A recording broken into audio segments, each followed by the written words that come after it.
Hi everyone, I'm Piotr and today with me is no one else than Tymon Smektała. Hello guys. We are here to answer questions about Dying Light the Beast, as we know that not all of you read everything, so we will just answer questions in the video form as well. So let's jump into the first question, Tymon. I'm ready. So first question to you, Tymon. What exactly is Dying Light the Beast? Is it DLC 2 or it's completely new game? So definitely it's a new game, it's a new zombie adventure in the world of Dying Light, a new Dying Light game basically. But yes, it has its origins back in DLC 2. And there's a little backstory that I think it needs to be revealed. So last year when we were working on DLC 2, we have experienced some story leaks. Our eager fans have managed to dig out some quite juicy, quite essential details, things about what we planned to do with the narrative of DLC 2. And this really put us in this emergency mode. What we should do with this? Should we ignore it? But then it meant that for a lot of people, the story of DLC 2 would be spoiled. So we really wanted to solve this somehow, and we spent a week discussing what we can do with this. One of the ideas was to basically maybe change our thinking, change our approach, make Kyle Crane the main protagonist, and build a new game around that. We got interested, but then we said this doesn't make sense without Roger Craig Smith, the voice of Kyle Crane. When you play Kyle Crane, you mostly hear Kyle Crane, so without Roger, this wouldn't make sense. We were a little bit scared that maybe Roger will not have time for us, but thankfully he managed to squeeze us in between his other duties. He confirmed that he can do Kyle Crane, actually got quite excited about it. So we spent another week discussing what we can do with the game, what this means for the project. And it basically exploded. Like every department, art, narrative, gameplay, environment, everyone was coming up with ideas what they can do to make the Beast a nicer game, what they can do to pay homage, pay respect to Kyle Crane and his return. Everyone got super excited because Dying Light 1 and Kyle Crane is actually very important, it's very dear to our hearts. We were like 10 years younger, very passionate, very creative developers, and we kind of got that energy back. So overnight, the project exploded. We looked at it and we said, okay, so if we add all of those things to the narrative, all of those things to the world, this is a new game. And that's how the Beast was born, or that's how the Beast was unleashed. Okay, we mentioned that there will be 18 hours of playtime in Dying Light the Beast, and people asked if it's only for the story, or does it only include open world activities and side quests? And will there be a possibility to free roam after completing the game? So of course you can free roam. This is an open world game, so you can explore and discover things at your own pace. And actually that's one of the reasons why I don't personally like that question that much.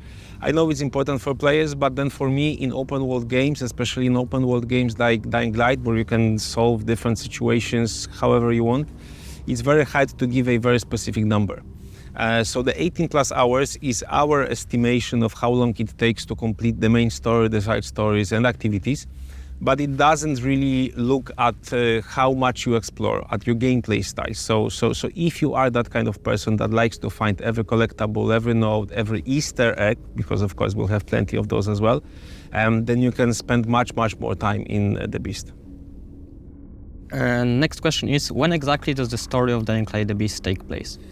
I know that this is actually quite tricky. I have followed some reactions from our community online, and yes, there is some misconceptions. So definitely Dying Light the Beast, it takes place after the events of Dying Light 2.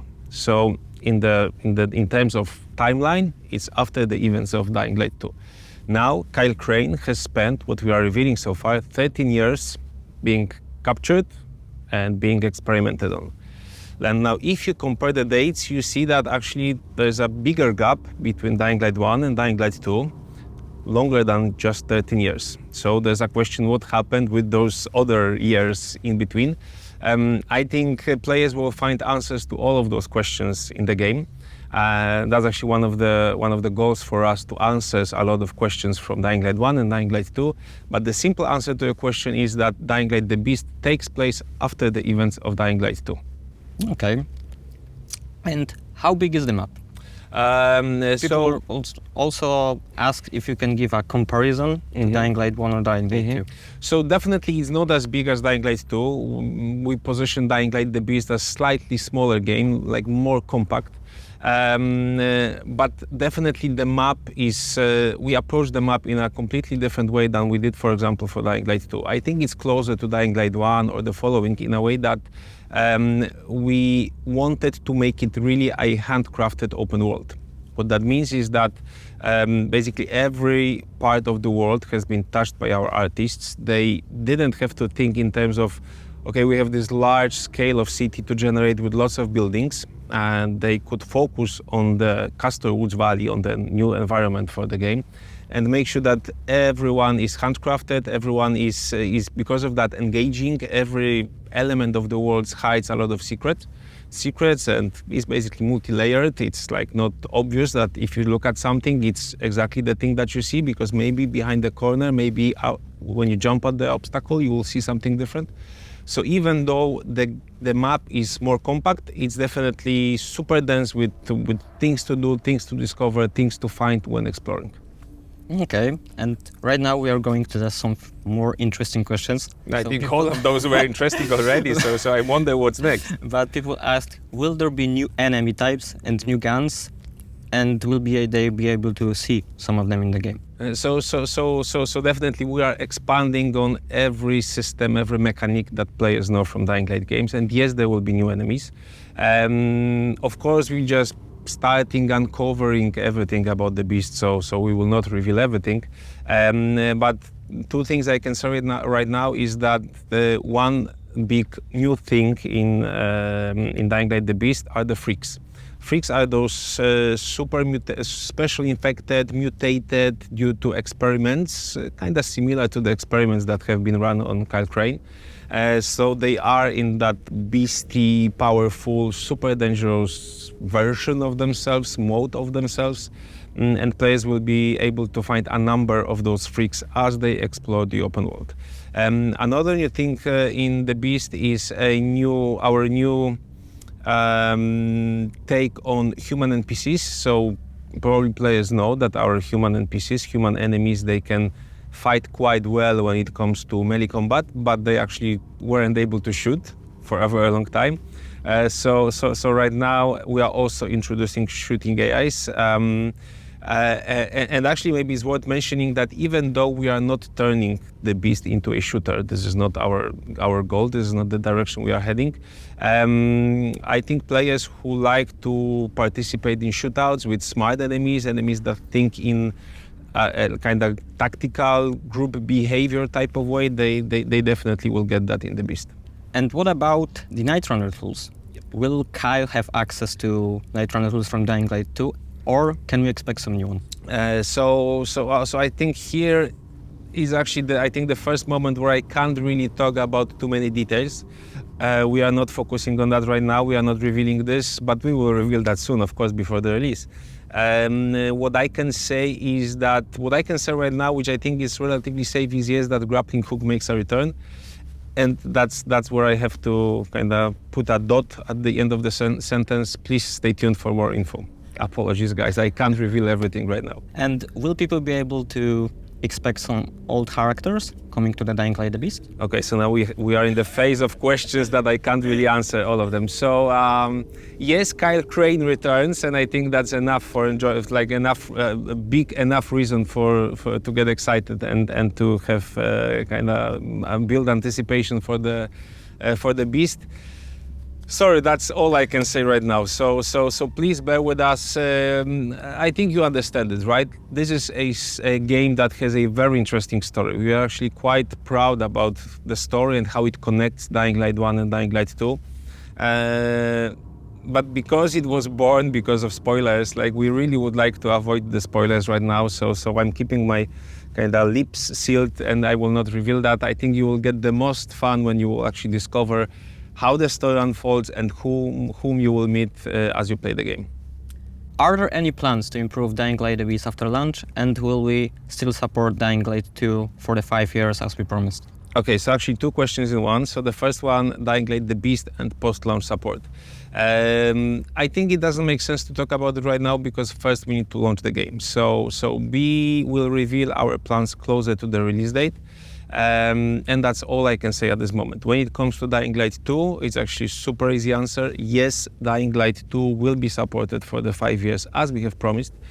Even on the day of announcement, we have released a small update to the game, but actually quite interesting, I think, quite fun for the players. There are plans to have more content-focused updates coming soon. You can expect new updates also this year.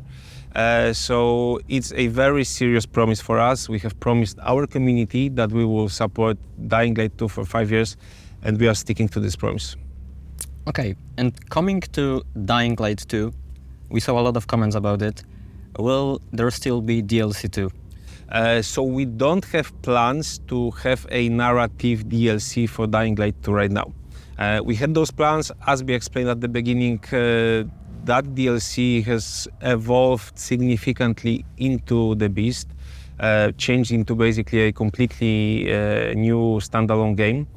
We don't have plans for DLC, but yes, we will have content-focused DLCs, so there will be more things to play in Dying Light 2. One example, of course, is Tower Raid. We are not forgetting about this. This will be still developed, and actually quite soon players will get a taste of the next iteration of Tower Raids. And I think that's all I can reveal at this stage, but definitely Dying Light 2 is important for us. We want to continue working on it so it stays the big game it is. We'll keep adding to it, so rest assured we are not abandoning any of our games. And that's I think that's a good answer to the question. So is there a need to play Dying Light and Dying Light 2 before embarking on adventure in Dying Light the Beast? I understand where the question is coming from. We were also having those worries that, okay, we are building a standalone game, but with a character that returns after a hiatus from a previous one. Will players understand what's happening? But actually, the Beast is designed in a way to welcome newcomers. Why? Because Kyle Crane, in a way, if you think of it, he has been taken out of this world and now comes back after 13 years. What that means is that he experiences everything in a quite fresh way. He doesn't know what happened to the world over those years. He's in a new region. He meets new characters, he sees new locations, so basically everything that he sees is new to him, in the same way as it is for the player that didn't experience the character before, the hero before. Also, the story is built in a way that it starts with a very simple thing, revenge. Kyle Crane has been kind of experimented on, he has been held captive, he frees himself, so of course he's looking for revenge, but then he understands that there's actually a bigger plot behind it. And the Nemesis, the guy that he wants to get, the Baron, he has a bigger plan that needs to be stopped. And the story is self-contained. So when you play the Beast, you will understand the beginning of the story, you will understand the ending of the story, you will get that. And at the same time, you will experience the world in the same way as the main character experiences it. So I think it's very safe for newcomers to play the game. And actually, I encourage all of you, if you didn't play the previous games, to do it, because the Beast also offers, for me, the most powerful, the most evolved version of Dying Light gameplay. So you get the story that you will like, and you will get the best Dying Light gameplay in this one powerful package. On the other hand, of course, if you have played Dying Light 1 and Dying Light 2, knowing that the story connects both of those games, you are in for a treat. I think this is something that you will really enjoy. How we managed to combine all of the threads, how we managed to find answers to all of the questions that you might have unanswered. I think there's an extra bonus for our community, for our dedicated players. I think they will enjoy that very much. In the interview with PC Games N, you stated that most of the buildings will be accessible in the map. So can people expect some large, unique buildings and interiors? Where should I start? Absolutely, of course.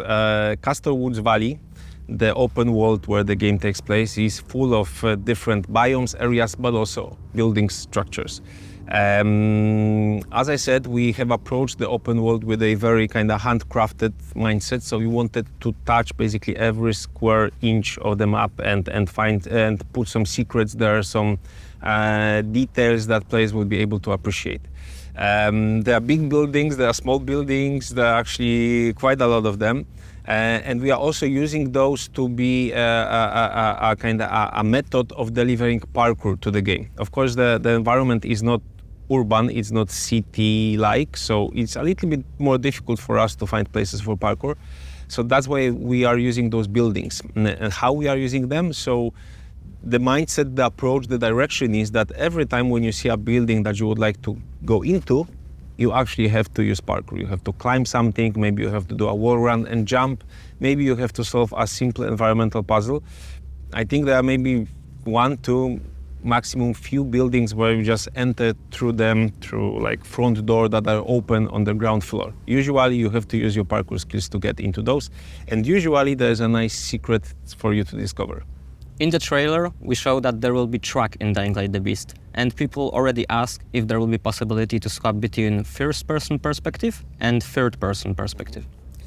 So currently we are thinking about third-person perspective only. Why? Because actually the truck, the vehicle, it also fits the survival feel that we want to get from the beast. And this means that the truck can get damaged, it can get destroyed. So we wanted to give players a perspective that will allow them to have a better awareness what's happening around them, where are the obstacles, where are the zombies, where are the enemies that can damage the car.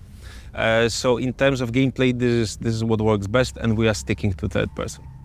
Okay, and we also got a question from people because they saw the trailer and they were speculating if Dying Light the Beast is the same engine as Dying Light 2 or it's completely updated engine.